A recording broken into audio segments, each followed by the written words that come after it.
হযরত আবু বকর বলেন, ইয়া রাসূলুল্লাহ, আল্লাহর নামে কসম করে বলি, যেই দিন আমি ঈমান এনেছি ওই দিন থেকে আমার মা বাপ, আমার কোলে আমার সন্তান, আমার স্ত্রী, আমার জায়গা জমি ঘর বাড়ি, এমনকি আমার নিজের আত্মার চাইতে হুজুর আপনারে ভালোবাসি বেশি। তাহলে কাঁদো কেন? হযরত আবু বকর বলেন, হুজুর বাড়ির জন্য কাঁদি না, ছেলে পেলের জন্য কাঁদি না, সাপে দংশন করেছে, যন্ত্রণায় কাঁদতেছি। আল্লাহ নবী সঙ্গে সঙ্গে মুখ থেকে থুতু বার করে যন্ত্রণার জায়গায় লাগাই দিলেন, সঙ্গে সঙ্গে যন্ত্রণা বন্ধ হয়ে গেল।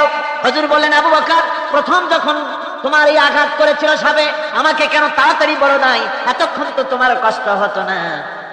হযরত আবু বকর বলেন, ইয়া রাসূলুল্লাহ, ওটা তো সাপে কাটার যন্ত্রণা, ওই যন্ত্রণায় আমার রক্ত জ্বলতেছে, যন্ত্রণায় আমার কলেজাটা যদি ফেটেও যেত, আল্লাহর হাবিব আরাম ফরমাচ্ছিলেন, আমি তাকে আরামে বিঘ্ন ঘটাতে পারতাম না। আমার ভাইয়েরা, হযরতে আবু বকর, হযরতে রাসূল দুজন বসে আছেন। এমনি সময় কাফের বেঈমানেরা খুঁজতে খুঁজতে জায়গা মতো এসে গেছে। একজনে বলে ভিতরে আছে, আর একজনে বলে নাই।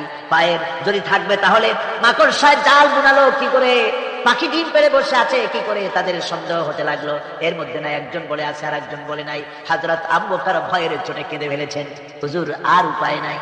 এই যে অবস্থান, এই অবস্থার ভেতরেও আল্লাহর নবী এতটুকু ঘাবড়ে যান নাই। শত্রুরা তরবারি নিয়ে এসেছে, সুযোগ পেলেই একটু তাকালেই দেখতে পাবে, তুলে মেরে ফেলে দেবে। আল্লাহর হাবিব মোটেই ধৈর্য হারালেন না, এতটুকু হতাশ হলেন না। আল্লাহ পাকের হাবিব তার সাথীকে কি বললেন? তখন কোরআনে কারীম সূরা তাওবার মধ্যে আল্লাহ তা উদ্ধৃত করেছেন মুমিনদের জন্য, ইযহুমা ফিল গার ইয ইয়াকুলু লিসাহিবিহি লা তাহজান ইন্নাল্লাহা মা'ানা। ও আমার সাথী, ও বন্ধু, ভয় করো না, চিন্তা করো না, আমরা মাইনরিটি নই, আমরাই মেজরিটি। তার কারণ আল্লাহ আমাদের সাথে আছেন। সুবহানাল্লাহ। রাসূলুল্লাহ সাল্লাল্লাহু আলাইহি ওয়াসাল্লাম অত্যন্ত সাদাসিধে জীবন যাপন করতেন। হিজরত করে মদিনায় গিয়ে ইসলামী রাষ্ট্র কায়েম করার পরও তার দায়িত্বটা কাটেনি। হাদিসে এসেছে সে কথা। হযরত আবু হুরায়রা রাদিয়াল্লাহু তাআলা আনহু বলেন, আমি রাসূলুল্লাহর কাছে গেলাম, হুজুরকে গিয়ে সালাম করলাম। আল্লাহর নবী সালামের জবাব দিলেন, কিন্তু দেখতে পেলাম মুখ নড়ে, আওয়াজ বেরোলো না। কারণ কি? কাছে গিয়ে দেখি নবীজি ক্ষুধার যন্ত্রণায় কথা বলতেছেন, আওয়াজ বেরোতেছে না। এত ক্ষুধা লেগেছে আল্লাহর নবীর। 2-4 দিন চলে গেছে, খাবার নাই। রাসূলুল্লাহ সমস্ত গনিমতের মাল, যাকাত সদকার মালগুলি, খাদ্য দ্রব্যগুলি দুহাতে বিতরণ করেছেন। নিজের পেটে খাবার নাই, মানুষকে দিতেছেন। দিতে দিতে এশার নামাজ পড়ে নবীজি ঘরের মধ্যে প্রবেশ করে হযরত আয়েশা সিদ্দিকা রাদিয়াল্লাহু তাআলা আনহাকে দেখে বলেন, আয়েশা রে, সারাদিন কষ্ট করেছি, দারুণ ক্ষুধা লেগেছে, তাড়াতাড়ি করে কিছু খাবার আমারে এনে দাও। হযরত আয়েশা হুজুরের ক্ষুধার্ত শ্রান্ত ক্লান্ত চেহারার দিকে তাকাইয়া হযরত আয়েশা কেঁদে ফেলেছেন। হযরত আয়েশা কাঁদেন আর বলেন, ইয়া রাসূলুল্লাহ, আল্লাহর নামের কসম করে বলি, আমি আয়েশার ঘরে কোনো পানি ছাড়া কোনো খাবার নাই। এই ছিল রাসূলের আদর্শ। হাদিস শরীফে এসেছে, আল্লাহর নবী বলেন, তোমরা যদি রাষ্ট্রীয় ক্ষমতায় যাও, বাড়ি না থাকলে সরকারি খরচ একটা বাড়ি নিতে পারো। তোমার যদি যানবাহন না থাকে, সরকারি খরচের যানবাহন নিতে পারো। ছেলে মেয়ের কাপড় চোপড়, লেখাপড়া, শিক্ষা চিকিৎসার জন্য যদি না থাকে, তাহলে তুমি সরকার থেকে নিতে পারো। কিন্তু এর থেকে এক চুল পরিমাণ যদি পাও বাড়াও, সরকারের মাল জনগণের মাল, এর থেকে প্রয়োজনের বাইরে যদি তুমি নিজের জন্য নিতে থাকো, কিয়ামতের দিন আল্লাহর দরবারে চোরের কাতারে তোমারে দাঁড়ানো লাগবে। দুনিয়ায় যত সম্মান পাও না কেন, কিয়ামতে আল্লাহর দরবারে কিসের কাতারে দাঁড়াবে? চোরের কাতারে দাঁড়াতে হবে। রাসূল পাক সাল্লাল্লাহু আলাইহি ওয়াসাল্লাম এমন এক সমাজ কায়েম করেছিলেন। আমার হতাশাগ্রস্ত ছাত্ররা, যেসব ছাত্ররা সমাজতন্ত্র তোমরা করো, যারা সমাজতন্ত্র করতে হতাশাগ্রস্ত হয়েছে, এখন যাবো কোথায় বলে হতাশ হয়ে গিয়েছে তোমরা, আমরা তোমাদেরকে দাওয়াত দেই, কোরআনের মাহফিল থেকে দাওয়াত দেই, ফিরে আসো। হতাশ হওয়ার কোনো কারণ নাই। লেনিন মরার, ও মরে গেছে। কার্ল মার্কস মরার, মরে গেছে, পচে গেছে, গলে গেছে, দুনিয়া থেকে শেষ হয়ে গিয়েছে। আল্লাহর নবীর নেতৃত্ব, সূর্য যতদিন উঠবে আর ডুববে, নবীজির নেতৃত্ব শেষ হবে না। ওই নেতৃত্বে আসো, রাসূলের নেতৃত্ব মেনে নাও, কোরআনের শাসন মেনে নাও, তাহলেই শান্তি পাবে তোমরা।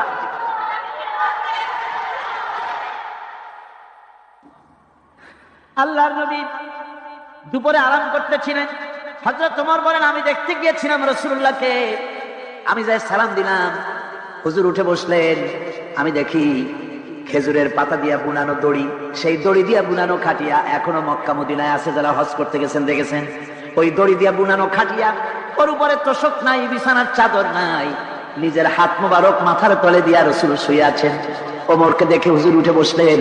ওমর বলেন, আমি রাসূলের পিঠের দিকে তাকায় দেখি দড়িগুলোর দাগ কেটে আছে। আমি সহ্য করতে পারলাম না, আমি শিশুর মতো ডুকরে কেঁদে উঠলাম, বললাম, ইয়া রাসূলুল্লাহ, এই পৃথিবীর কাফির বেঈমানেরা এত শান্তি করলো দুনিয়ায়, আর আল্লাহর হাবিবের পিঠে দড়ির দাগ বরদাস্ত করতে পারছি না, আপনি আমার অনুমতি দেন, একটা তোশক আপনার জন্য বানায় দেই। হুজুর আমার বলেন, ওমর রে শোনো, দুনিয়ায় শান্তি করার জন্য আমি আসি নাই। আমি যদি হুকুম করি উহুদ পাহাড় আমার জন্য সোনায় পরিণত হয়ে যা, উহুদ পাহাড়টা আমার জন্য সোনা হয়ে যেতে পারে। আমি দুনিয়ার শান্তির জন্য আসি নাই, এসেছি মানবতার মুক্তির জন্য, পৃথিবীর মানুষগুলিকে বাঁচাতে এসেছি, সাদা কালো মানুষের ব্যবধান দূর করতে এসেছি। রাসূলুল্লাহ নারীর অধিকার দিলেন, সাদা কালা মানুষের ব্যবধান দূর করে দিলেন, পাহাড় সমান উঁচা সাদা কালা মানুষের অধিকারকে প্রতিষ্ঠিত করলেন, বললেন মানুষে মানুষে কোনো পার্থক্য নাই, আরবের উপরে অনারবের, অনারবের উপরে আরবের, ভাষার সাদার উপরে কালোর, কালোর উপরে সাদা, কোনো বর্ণ বৈষম্য ইত্যাদি দিয়ে মানুষের ফজিলত হয় না, মানুষের মর্যাদা বাড়ে। ইন্না আকরামাকুম ইনদাল্লাহি আতকাকুম, মানুষের মধ্যে মর্যাদা তোমাদের মধ্যে আল্লাহর কাছে তার যে ব্যক্তি তোমাদের মধ্যে আল্লাহকে বেশি ভয় করে। সুবহানাল্লাহ কর, সুবহানাল্লাহ কর। আমার ভাইয়েরা, নবীজি মদিনা মুনাওয়ারায় ইসলামী রাষ্ট্রের রাষ্ট্রপ্রধান হয়েছেন। আজ বাজারে যেতেছেন, যাওয়ার সময় ডেকে ডেকে বলেন, বিধবাদের বাড়ির সামনে দিয়ে যায়, তোমাদের বাজার লাগবে নাকি? এতিমের বাড়ির সামনে থেকে যায়, তোমাদের বাজার লাগবে নাকি? আমারে বলো, আমি বাজার করে এনে দেব। নিজের পেটে খাবার নাই, দুয়ারে দুয়ারে খাবার পৌঁছে গেছে, খাবারের অভাব নাই, মানুষ খাওয়া পেয়েছে, পড়া পেয়েছে, চুরি ডাকাতি বন্ধ হয়ে গেছে। হুজুর বলেন, খায়রুল কুরুনি কারনি, সর্বশ্রেষ্ঠ যুগ আমার যুগ।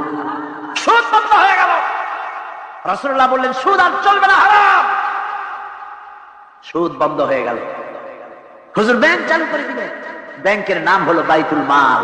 কি নাম হলো?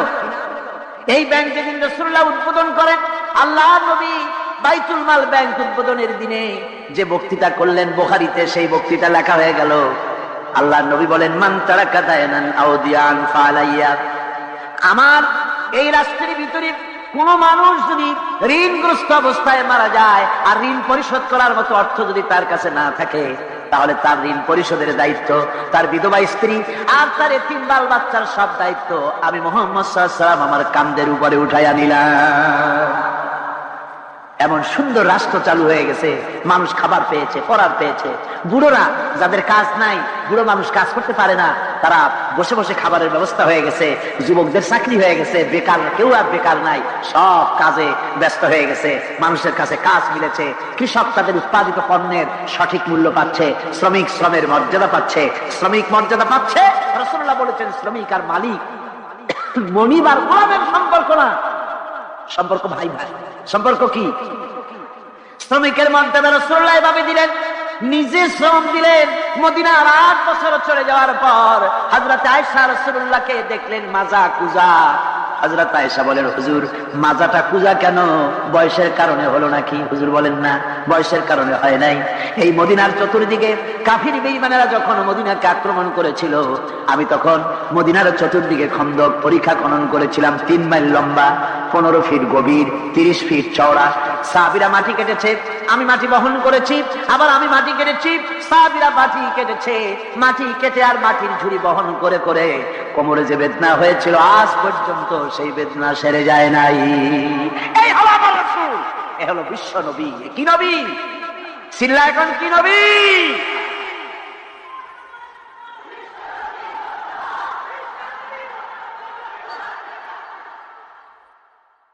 হুকুম করি উহুদ পাহাড় আমার জন্য সোনায় পরিণত হয়ে যা, উহুদ পাহাড়টা আমার জন্য সোনা হয়ে যেতে পারে। আমি দুনিয়ার শান্তির জন্য আসি নাই, এসেছি মানবতার মুক্তির জন্য,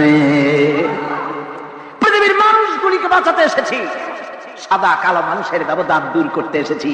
রাসূলুল্লাহ নারীর অধিকার দিলেন, সাদা কালা মানুষের ব্যবধান দূর করে দিলেন, পাহাড় সমান উঁচা সাদা কালা মানুষের অধিকারকে প্রতিষ্ঠিত করলেন, বললেন মানুষে মানুষে কোনো পার্থক্য নাই, আরবের উপরে অনারবের, অনারবের উপরে আরবের, ভাষার সাদার উপরে কালোর, কালোর উপরে সাদার, কোন বর্ণ বৈষম্য ইত্যাদি দিয়ে মানুষ নিজের পেটে খাবার নাই, দুয়ারে দুয়ারে খাবার পৌঁছে গেছে, খাবারের অভাব নাই, মানুষ খাওয়া পেয়েছে, পড়া পেয়েছে, চুরি ডাকাতি বন্ধ হয়ে গেছে। হুজুর বলেন খায়রুল কুরুনে কারনি, সর্বশ্রেষ্ঠ যুগ আমার যুগ। সুদ বন্ধ হয়ে গেল। রাসূলুল্লাহ বললেন সুদ আর চলবে না, হারাম। সুদ বন্ধ হয়ে গেল।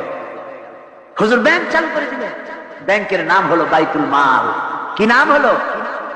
এই ব্যাংক যেদিন রাসূলুল্লাহ উদ্বোধন করেন, আল্লাহ কে বড় বলো তো? তুমি বড় না আমি বড়? হোসেন বলছেন নানাজি আমি আপনার থেকে বড়। আশ্চর্য কথা, তুমি আমার থেকে বড় কিভাবে?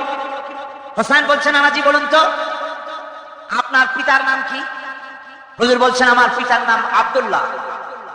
হোসেন বলছেন এই আব্দুল্লাহ এই পর্যন্তই শেষ, আপনি তো আমার পিতার মতো পিতা পান নাই, আমার আব্বার মতো আব্বা আপনার আছে। আমার আব্বাকে বলা হয় আসাদুল্লাহিল গালিব, সমস্ত কাফেরদের জন্য বিজয়ী বীর বা আমার আব্বা। এবং আমার আব্বা সম্পর্কে আপনি বলেছেন আনা মাদিনাতুল ইলম ওয়া আলিয়ুম বাবুহা, আমি হচ্ছে একটি জ্ঞানের রাজ্য আর আলী হচ্ছে সেই রাজ্যে প্রবেশের প্রধান তোরণ। আমার বাপের মতো বাপ আছে আপনার? হুজুর আশ্চর্য হয়ে গেলেন, বাচ্চা বলে কি?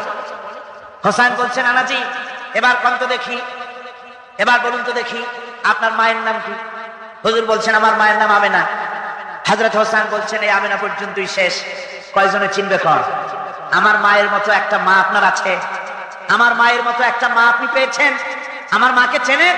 আমার মা হচ্ছেন জান্নাতের সাইয়্যিদাতুন নিসা, জান্নাতের সমস্ত মহিলাদের সরদারিনী আমার মা ফাতিমাতুজ জাহরা রাদিয়াল্লাহু তাআলা আনহা।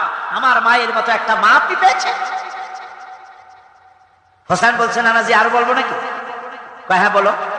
বলছেন নানাজি এবার কোন তো দেখি আপনার নানার নাম কি? হুজুর বলছেন আমার নানার নাম আব্দুল ওয়াহাব। হোসেন বলছেন এবার আপনি মানুষের কাছে জিজ্ঞেস করেন কয়জন এই আব্দুল ওয়াহাব পেয়েছেন? আপনি কি আমার নানার মতো একটা নানা পেয়েছেন? আমার নানাকে আপনি জানেন? আমার নানা সাইয়্যিদুল মুরসালিন আশরাফুল আম্বিয়া রাহমাতুল লিল আলামিন বিশ্বনবী জনাবে মুহাম্মদ রাসূলুল্লাহ সাল্লাল্লাহু আলাইহি ওয়াসাল্লাম।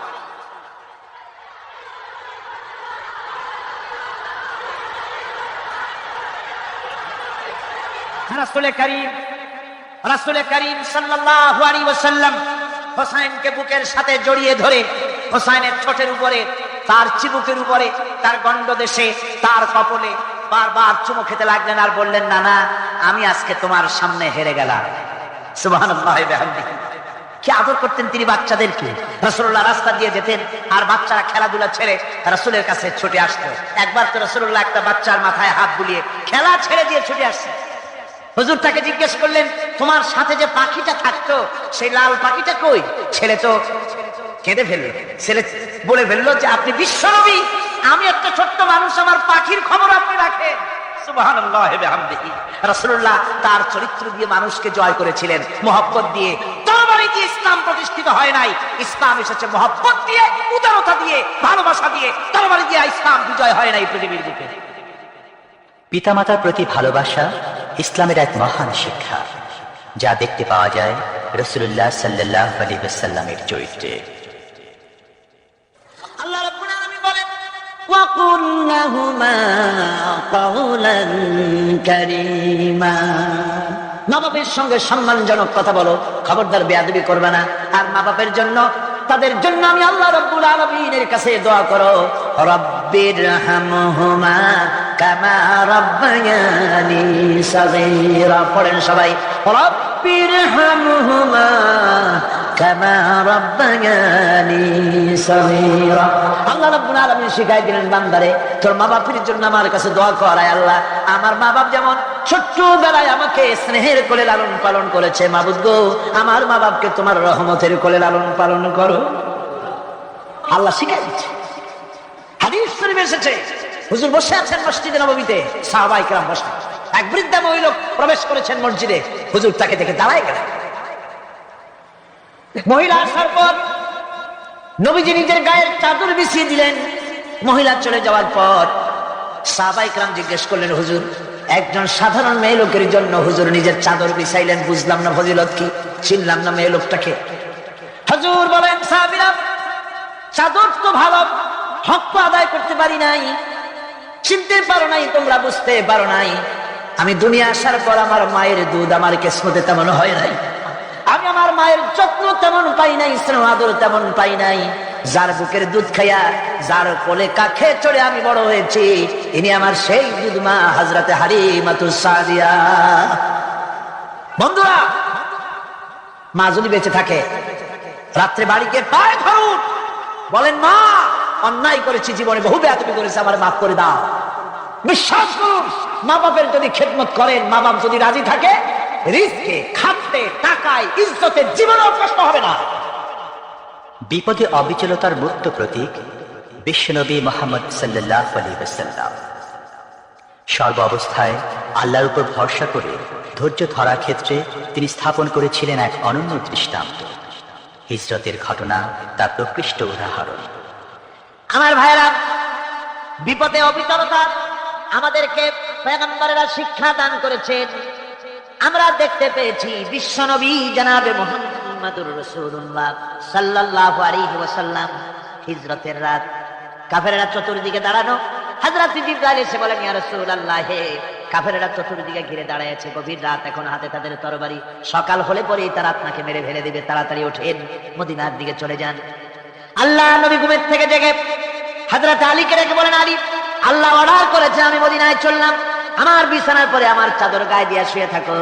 হযরত আলী বলেন, আল্লাহর হাবিব, আপনার চাদর গায়ে দিয়ে ঘুমিয়ে থাকবো, সকালবেলায় কাফির বেঈমানেরা আপনার বিছানার পরে আপনার চাদর গায়ে দেওয়া অবস্থায় আমি আলীকে তারা মুহাম্মদ মনে করবে, আর আমি আলীকে নবী মনে করে তারা তাদের তরবারি দিয়া কেটে কেটে টুকরা টুকরা করে আমারে বিদায় করে দেবে দুনিয়া থেকে। এতটুকুনো পরোয়া করি না, বরং আমার দিলের মধ্যে এটাই তৃপ্তি থাকবে যে আমি আলীর জীবনের বিনিময় আল্লাহর হাবিব দুনিয়ায় বেঁচে আছেন। নবীজি ঘরের থেকে বেরোলেন, চতুর্দিকে কাফেররা দাঁড়ানো, আল্লাহ নবী হাতে এক মুষ্টি বালু হাতে নিয়ে হাতের বজু করে 3 বার দম করে বালুগুলো ছেড়ে দিলেন। বালিগুলি ঘরের চতুর্দিকে কাফেরদের চোখে চলে গেল। পরবর্তী সময় রব্বুল আলামিন ডেকে বলেন, নবীরে, বালি যখন নিক্ষেপ আপনি করেছিলেন, ধুলাগুলি আপনি তো শুধু নিক্ষেপ করেছিলেন, কিন্তু চতুর্দিকে কাফেরদের চোখে গেল কেমনে? একদিকে মেরেছিলেন, সেই দিকেই তো যাওয়ার কথা ছিল, চতুর্দিকের কাফেরের চোখে চোখে সেগুলো পৌঁছে গেল কেমনে? ওয়ামা রামাইতা ইদ রামাইতা ওয়ালাকিন্নাল্লাহ রামা। আপনি নিক্ষেপ করেন নাই, যখন আপনি নিক্ষেপ করেছিলেন আপনি তো শুধু বালুকণা ছেড়েছেন, আর ওই বালুকণাগুলি ঘরের চতুর্দিকে সব কাফেরদের চোখে পৌঁছবার দায়িত্ব আমার কুদরত গ্রহণ করেছিল। আমার ভাইরা, নবীজি বিপদে এতগুলি শত্রু তরবারি নিয়ে তিনি বিপদে ধৈর্য হারা হন নাই, আস্তে করে ঘরের থেকে বেরিয়ে হযরত আবু বকরের বাড়িতে গিয়ে হাজির। দরজায় গিয়ে আওয়াজ দিলেন, আবু বকর। অমনি দরজা খুলে গেল, লাব্বাইক ওয়া সাদাইক। হুজুর বলেন, আবু বকর রে, একটা ডাকে কেমনে সাড়া দিলে? তুমি কি ঘুমাইছিলে না? হযরত আবু বকর বলেন, হুজুর আপনি বলেছেন আমাকে নিয়ে হিজরত করবেন, আমি মনে মনে চিন্তা করেছি, না জানি কত রাত্রে নবীজি আসেন, উঠতে যদি আমার দেরি হয়ে যায়, নবীজি যদি দরজার কাছে দাঁড়ায় দাঁড়ায় আমার ডাকাডাকি করে, আর আমি যদি ঘুমায় থাকি, তাহলে আল্লাহ নবীর সঙ্গে বেয়াদবি হয়ে যাবে। এই মনে করে বিছানায় না ঘুমাইয়া আপনার গলার আওয়াজ শোনার জন্য এই দরজার সঙ্গে পিঠ লাগাইয়া লাগাইয়া দাঁড়াইয়া ঘুমাচ্ছিলাম। আল্লাহ নবী হযরত আবু বকরকে সঙ্গে করে নিয়ে চললেন মদিনার দিকে, উল্টা পথে রওনা করলেন। বারবার কাবা শরীফের দিকে তাকাতে লাগলেন। বুখারী শরীফে এসেছে, নবীজি বারবার কাবার দিকে তাকিয়ে বলতেছেন, রে কাবা, বড় আশা ছিল তোর কাছে থাকবো, তোর খেদমত করব, কিন্তু তোর নিষ্ঠুর সন্তানেরা তোর কাছে আমারে থাকতে দিল না রে। আল্লাহ নবী মিসফালা দিয়ে জাবালে খেদোয়ার উপর দিয়ে চলে গেলেন জাবালে সুরে। গুহার কাছে যখন গিয়েছেন, হযরত রক্ত হয়ে গেল। হযরত আবু বকর রাদিয়াল্লাহু তাআলা আনহু বলছেন, হুজুর আর উপায় নাই, দিন হয়ে গেল, এখন বুঝি ধরা পড়ে যাব, ওই গুহার মধ্যে গিয়ে আশ্রয় নেই। তবে আপনি দাঁড়ান, গুহার ভিতরেই পাহাড়িয়া গুহা, বিচ্ছু থাকতে পারে, সাপ থাকতে পারে, আমি আগে ঢুকি, যদি কোনো হিংস্র প্রাণী থাকে আমার উপর দিয়ে আঘাত হয়ে যাক, আল্লাহর নবী হেফাজতে থাকুন। হযরত আবু বকর রাদিয়াল্লাহু তাআলা আনহু গুহার ভিতরে নামলেন। নেমে গুহা সাফ করে হুজুরকে ডাকলেন। হুজুর তাশরীফ ফরমালেন গুহার মধ্যে। হুজুর বলেন, আবু বকর, হেঁটে হেঁটে কষ্ট হয়ে গেছে, তুমি বসো, তোমার উরুর উপরে মাথা রেখে আমি একটু ঘুমায়ে যাই। আল্লাহর হাবিব ঘুমায় গেলেন। হযরত আবু বকর লক্ষ্য করে দেখেন চতুর্দিকে অনেকগুলি গর্ত দেখা যায়। এই গর্ত থেকে সাপ আসতে পারে, বিচ্ছু আসতে পারে মনে করে নিজের গায়ের চাদর ছিঁড়ে ছিঁড়ে গর্তগুলি বন্ধ করা শুরু করে দিলেন। কয়েকটা গর্ত বন্ধ করার মতো চাদর আর নাই, পাও দিয়ে চেপে ধরলেন। এক পাহাড়িয়া বিষধর সাপ বেরোবার জন্য চেষ্টা করে বেরোবার পথ খুঁজে নিয়ে পেয়ে হযরত আবু বকরের পায়ের উপরে দংশন করেছে। বিশেষ যন্ত্রণায় হযরত আবু বকরের চোখ থেকে পানি দরদর করে পড়ছে। রাসূলুল্লাহর ঘুম ভেঙে গেল। আল্লাহর নবী তাকে বলেন, আবু বকর, চোখে পানি কেন? বাড়ির কথা বুঝি মনে পড়ে গেছে?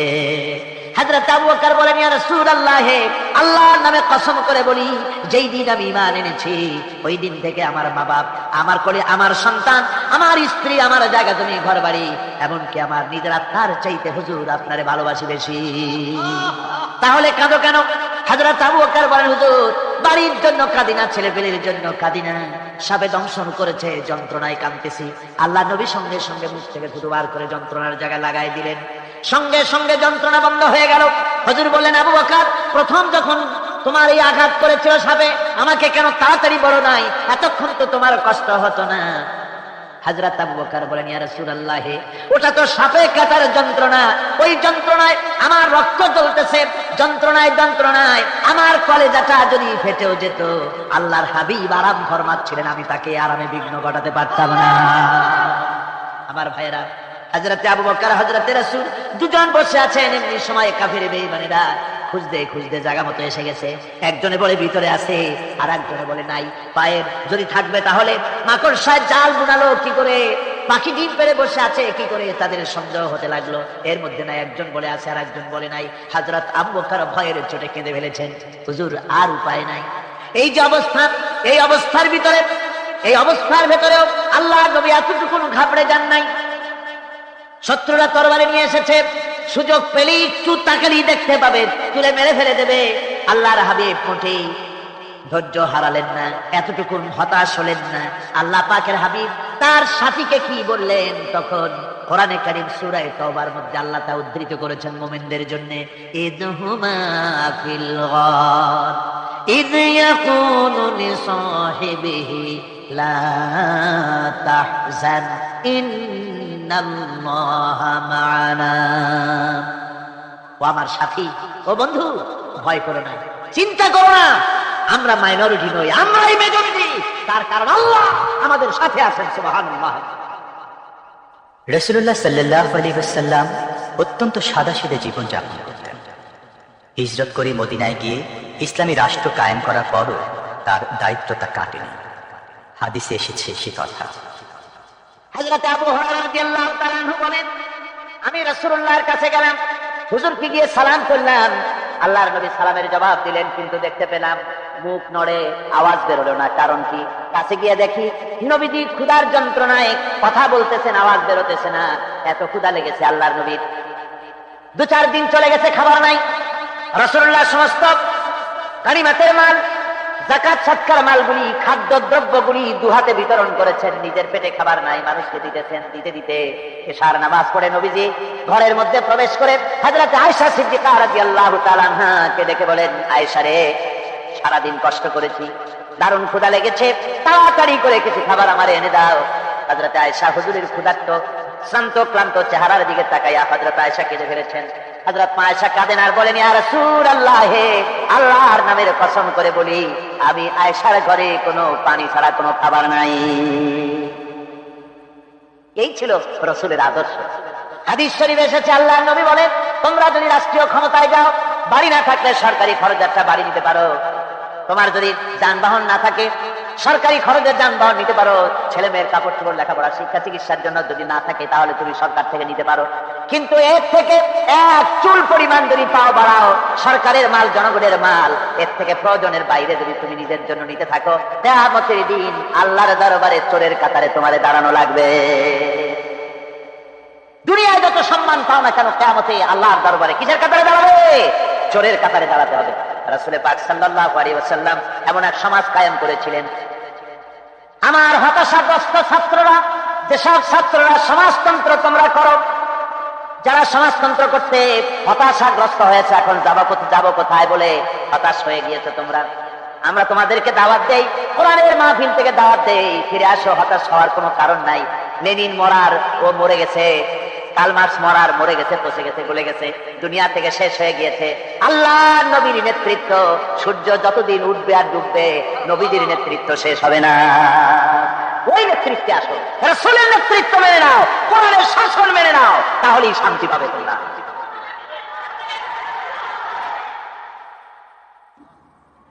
আল্লাহর নবী দুপুরে আরাম করতেছিলেন। হযরত ওমর বলেন, আমি দেখতে গিয়েছিলাম রাসূলুল্লাহকে, আমি যাই সালাম দিলাম, হুজুর উঠে বসলেন, আমি দেখি খেজুরের পাতা দিয়া বুনানো দড়ি, সেই দড়ি দিয়া বুনানো খাটিয়া এখনো মক্কা মদিনায় আছে, যারা হজ করতে গেছেন দেখেছেন, ওই দড়ি দিয়া বুনানো খাটিয়া, ওর উপরে তোশক নাই, বিছানার চাদর নাই, নিজের হাত মোবারক মাথার তলে দিয়া রাসূল শুয়ে আছেন। ওমরকে দেখে হুজুর উঠে বসলেন। ওমর বলেন, আমি রাসূলের পিঠের দিকে তাকায় দেখি দড়িগুলোর দাগ কেটে আছে। আমি সহ্য করতে পারলাম না, আমি শিশুর মতো ডুকরে কেঁদে উঠলাম, বললাম, ইয়া রাসূলুল্লাহ, এই পৃথিবীর কাফির বেঈমানেরা এত শান্তি করলো দুনিয়ায়, আর আল্লাহর হাবিবের পিঠে দড়ির দাগ বরদাস্ত করতে পারছি না, আপনি আমার অনুমতি দেন, একটা তোশক আপনার জন্য বানায় দেই। হুজুর আমার বলেন, ওমর রে শোনো, দুনিয়ায় শান্তি করার জন্য আমি আসি নাই, আমি যদি হুকুম করি উহুদ পাহাড় আমার জন্য সোনায় পরিণত হয়ে যা, উহুদ পাহাড়টা আমার জন্য সোনা হয়ে যেতে পারে। আমি দুনিয়ায় শান্তির জন্য আসি নাই, এসেছি মানবতার মুক্তির জন্য, পৃথিবীর মানুষগুলিকে বাঁচাতে এসেছি, সাদা কালো মানুষের ব্যবধান দূর করতে এসেছি। রাসূলুল্লাহ নারীর অধিকার দিলেন, সাদা কালা মানুষের ব্যবধান দূর করে দিলেন, পাহাড় সমান উঁচা সাদা কালা মানুষের অধিকারকে প্রতিষ্ঠিত করলেন, বললেন মানুষে মানুষে কোনো পার্থক্য নাই, আরবের উপরে অনারবের, অনারবের উপরে আরবের, ভাষার সাদার উপরে কালোর, কালোর উপরে সাদার, কোন বর্ণ বৈষম্য ইত্যাদি দিয়ে মানুষের ফজিলত হয় না, মানুষের মর্যাদা বাড়ে। ইন্না আকরামাকুম ইনদাল্লাহি আতকাকুম, মানুষের মধ্যে মর্যাদা তোমাদের মধ্যে আল্লাহর কাছে তার যে ব্যক্তি তোমাদের মধ্যে আল্লাহকে বেশি ভয় করে। সুবহানাল্লাহ কর, সুবহানাল্লাহ কর। আমার ভাইয়েরা, নবীজি মদিনা মুনাওয়ারায় ইসলামী রাষ্ট্রের রাষ্ট্রপ্রধান হয়েছেন। আজ বাজারে যেতেছেন, যাওয়ার সময় ডেকে ডেকে বলেন, বিধবাদের বাড়ির সামনে দিয়ে যায়, তোমাদের বাজার লাগবে নাকি? এতিমের বাড়ির সামনে থেকে যায়, তোমাদের বাজার লাগবে নাকি? আমারে বলো, আমি বাজার করে এনে দেব। নিজের পেটে খাবার নাই, দুয়ারে দুয়ারে খাবার পৌঁছে গেছে, খাবারের অভাব নাই, মানুষ খাওয়া পেয়েছে, পড়া পেয়েছে, চুরি ডাকাতি বন্ধ হয়ে গেছে। হুজুর বলেন, খায়রুল কুরুনে কারনি, সর্বশ্রেষ্ঠ যুগ আমার যুগ। সুদ বন্ধ হয়ে গেল। রাসূলুল্লাহ বললেন, সুদ আর চলবে না, হারাম। সুদ বন্ধ হয়ে গেল। হুজুর ব্যাংক চালু করে দিলেন। ব্যাংকের নাম হলো বাইতুল মাল। কি নাম হলো? এই ব্যাংক যেদিন রাসূলুল্লাহ উদ্বোধন করেন, আল্লাহর নবী বাইতুল মাল ব্যাংক উদ্বোধনের দিনে যে বক্তৃতা করলেন, বুখারীতে সেই বক্তৃতা লেখা হয়ে গেল। আল্লাহর নবী বলেন, মান তারাকা দায়নান আও দিয়ান ফালাইয়া, আমার এই রাষ্ট্রের ভিতরে কোন মানুষ যদি ঋণগ্রস্ত অবস্থায় মারা যায় আর ঋণ পরিশোধ করার মতো অর্থ যদি তার কাছে না থাকে, তাহলে তার ঋণ পরিশোধের দায়িত্ব তার বিধবা স্ত্রী আর তার এতিম বাল বাচ্চার সব দায়িত্ব আমি মুহাম্মদ সাল্লাল্লাহু আলাইহি ওয়াসাল্লাম আমার কাঁধের উপরে উঠাইয়া নিলাম। এমন সুন্দর রাষ্ট্র চালু হয়ে গেছে, মানুষ খাবার পেয়েছে, পড়ার পেয়েছে। বুড়োরা যাদের কাজ নাই, বুড়ো মানুষ কাজ করতে পারে না, তারা বসে বসে খাবারের ব্যবস্থা হয়ে গেছে। যুবকদের চাকরি হয়ে গেছে, বেকার কেউ আর বেকার নাই, সব কাজে ব্যস্ত হয়ে গেছে, মানুষের কাছে কাজ মিলেছে। কৃষক তাদের উৎপাদিত পণ্যের সঠিক মূল্য পাচ্ছে, শ্রমিক শ্রমের মর্যাদা পাচ্ছে, শ্রমিক মর্যাদা পাচ্ছে। রাসূলুল্লাহ বলেছেন, শ্রমিক আর মালিক মনিব আর গোলামের সম্পর্ক না, সম্পর্ক ভাই ভাই। সম্পর্ক কি? শ্রমিকের মর্যাদা রাসূলুল্লাহ এভাবে দিলেন, নিজে শ্রম দিলেন। মদিনার 8 বছর চলে যাওয়ার পর হযরত আয়েশা রাসূলুল্লাহকে দেখলেন মাজা কুজা, হযরত আয়েশা বলেন, হুজুর মাজাটা কুজা কেন? বয়সের কারণে হলো নাকি? হুজুর বলেন, না, বয়সের কারণে হয় নাই। এই মদিনার চতুর্দিকে কাফির বেঈমানেরা যখন মদিনাকে আক্রমণ করেছিল, আমি তখন মদিনার চতুর্দিকে খন্দক পরিখা খনন করেছিলাম, 3 মাইল লম্বা, 15 ফিট গভীর, 30 ফিট চওড়া। সাহাবীরা মাটি কেটেছে, আমি মাটি বহন করেছি, আবার আমি মাটি কেটেছি, সাহাবীরা মাটি কেটেছে, মাটি কেটে আর মাটির ঝুড়ি বহন করে করে কোমরে যে বেদনা হয়েছিল আজ পর্যন্ত সেই বেদনা সেরে যায় নাই। এই হলো আমার রাসূল, এই হলো বিশ্ব নবী। কি নবী? সিল্লা এখন কি নবী?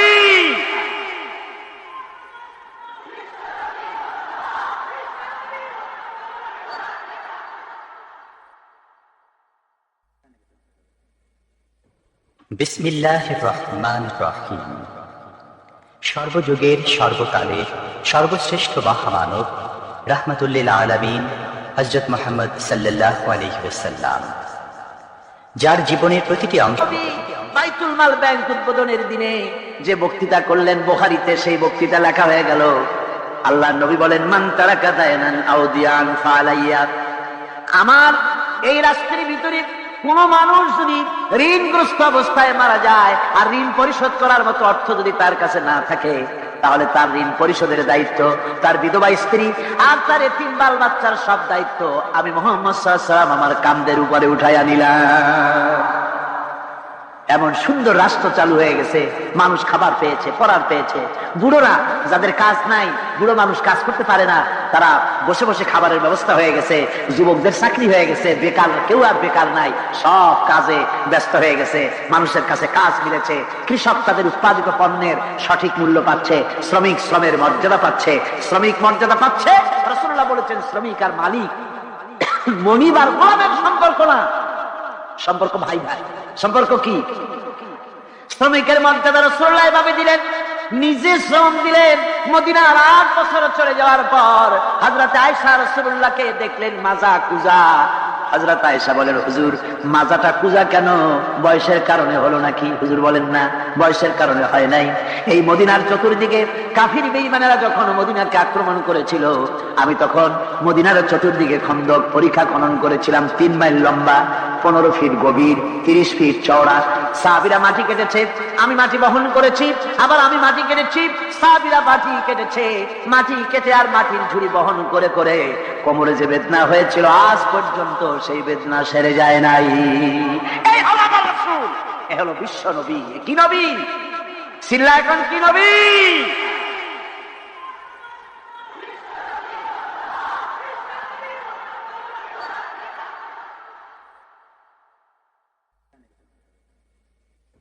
বিসমিল্লাহির রহমানির রহিম।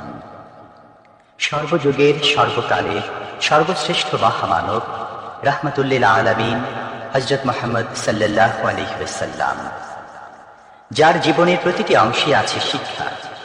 মহান রব্বুল আলামিনের অকৃত্রিম বন্ধু রাসূলুল্লাহ সাল্লাল্লাহু আলাইহি ওয়াসাল্লামের জীবন থেকে শিক্ষা গ্রহণ আমাদের সবারই একান্ত কর্তব্য। এখন আমাদের সামনে রাসূল করিম সাল্লাল্লাহু আলাইহি ওয়াসাল্লামের জীবনের নানা দিক নিয়ে আলোচনা করছেন আন্তর্জাতিক খ্যাতিসম্পন্ন মুফাসসিরে কোরআন ও বিশিষ্ট ইসলামী চিন্তাবিদ হযরত মাওলানা দেলওয়ার হোসাইন সাঈদী। শব্দগ্রহণে মাহসিন সাউন্ড সিস্টেম, প্রযোজনায় সিএইচপি, পরিবেশনায় স্পন্দন অডিও ভিজুয়াল সেন্টার, ঢাকা। আল্লাহ রাব্বুল আলামিন বলেন, মা ইয়ানতিকু আনিল হাওয়া ইন হুয়া ইল্লা ওয়াহিয়ুন ইউহা। আমার নবী নফসকে অনুসরণ করে, প্রবৃত্তিকে অনুসরণ করে কোনো কথা বলেন না। আমার নবী যেটা বলেন সেটা হলো ওহী। আমি যা বলতে বলি তাই তিনি বলেন। ওয়ালাউ তাকাওয়ালা আলাইনা বা'দাল আকাবিল। আমার নবী যদি নিজের থেকে বানিয়ে কোনো কথা যদি কোরআনের ভিতরে আমার নামে চালাই দিতেন, আমি আল্লাহ রাব্বুল আলামিন আমার নবীর ডান হাতকে চেপে ধরতাম আর তার কণ্ঠ নালীকে আমি আল্লাহ রাব্বুল আলামিন কেটে ফেলে দিতাম। তিনি যা বলেছেন সব তার কথা, আল্লাহ পাকের কথা। তিনি হচ্ছেন গোটা বিশ্বের সর্বশ্রেষ্ঠ চরিত্রের আধার। তার চরিত্রের সার্টিফিকেট আল্লাহ পাক দিচ্ছেন। চরিত্রের সার্টিফিকেট কে দিলেন? আল্লাহ পাক দিচ্ছেন। কোরআনে কারীমের মধ্যে আল্লাহ রাব্বুল আলামিন বলেন, وإنك لعلى خلق عظيم। নবী হে, আপনি হচ্ছেন পুত পবিত্র চরিত্রের উপরে প্রতিষ্ঠিত। সুবহানাল্লাহ, আপনি শ্রেষ্ঠ চরিত্রের উপরে প্রতিষ্ঠিত।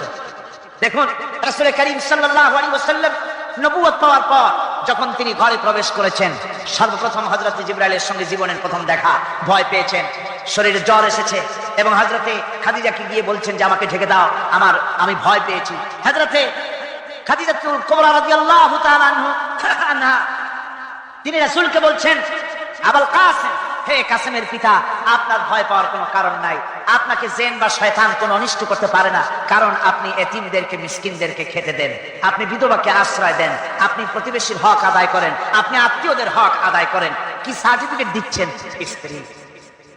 স্ত্রী তো স্বামীর জন্য ভালোবাসা দিতে পারে, মহব্বত দিতে পারে, জান দিতে পারে, কিন্তু ঈমান তো আনতে পারে না। ঈমান আনাটা তো সহজ ব্যাপার না। কিন্তু রাসূল করিম সাল্লাল্লাহু আলাইহি ওয়াসাল্লাম যখন তাকে তাওহীদের দাওয়াত দিলেন, রিসালাতের দাওয়াত দিলেন এবং বললেন আমি নবী, হযরত খাদিজা এক মুহূর্ত দেরি করেন। হযরতে খাদিজা তার কাছে রাসূলুল্লাহ যখন রিসালাতের দাওয়াত পেশ করলেন, সঙ্গে সঙ্গে হযরত খাদিজা পড়ে নিলেন লা ইলাহা ইল্লাল্লাহু মুহাম্মাদুর রাসূলুল্লাহ। জোরে জোরে পড়েন লা ইলাহা ইল্লাল্লাহ, লা ইলাহা ইল্লাল্লাহ।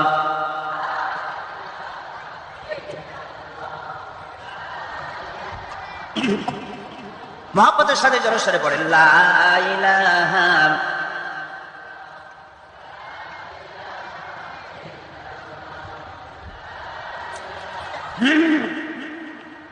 লা ইলাহা ইল্লাল্লাহু মুহাম্মাদুর রাসূলুল্লাহ।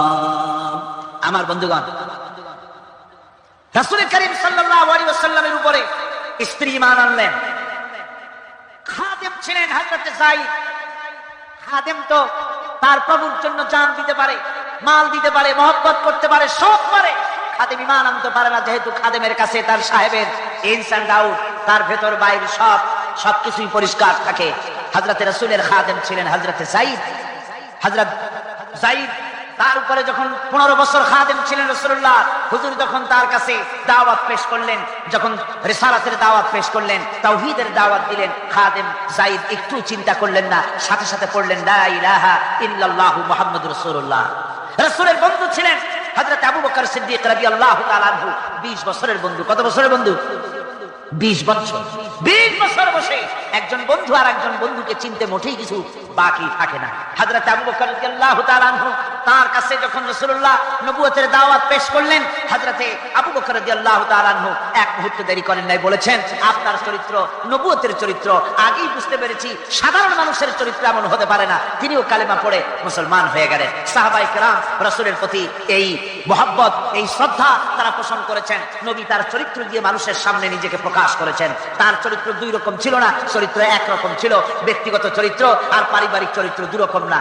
তার ব্যক্তিগত যে চরিত্র ওইটাই ছিল তার ঘরের চরিত্র, যেটা ছিল ঘরের সেটাই ছিল বাইরের। হযরত আয়েশা সিদ্দিকা রাদিয়াল্লাহু তাআলা আনহা সাহাবীদের প্রশ্নের জবাবে বলেছেন রাসূলের চরিত্র হচ্ছে কোরআন। রাসূলের চরিত্র কি? কোরআন। রাসূলুল্লাহ এই পৃথিবীতে কেন আসছেন? আসার কারণ হলো তিনি হচ্ছেন আদর্শ। আল্লাহর নবী বলেছেন লাকাদ কানা লাকুম ফি রাসূলিল্লাহি উসওয়াতুন হাসানাহ, তোমাদের জন্য গ্রহণযোগ্য মহত্তম আদর্শ হতেছে তোমাদের রাসূল। তোমাদের রাসূলের ভিতরে তোমাদের আদর্শ রয়েছে।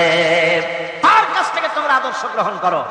তিনি এতিমের আদর্শ, শিশুর আদর্শ, কিশোরদের আদর্শ, যুবকের আদর্শ, তরুণের আদর্শ, বৃদ্ধের আদর্শ, পিতার আদর্শ, নানার আদর্শ, স্বামীর আদর্শ, সেনাপতির আদর্শ, শ্রমিকের আদর্শ, রাষ্ট্রপ্রধানেরও সকলের জন্য আদর্শ।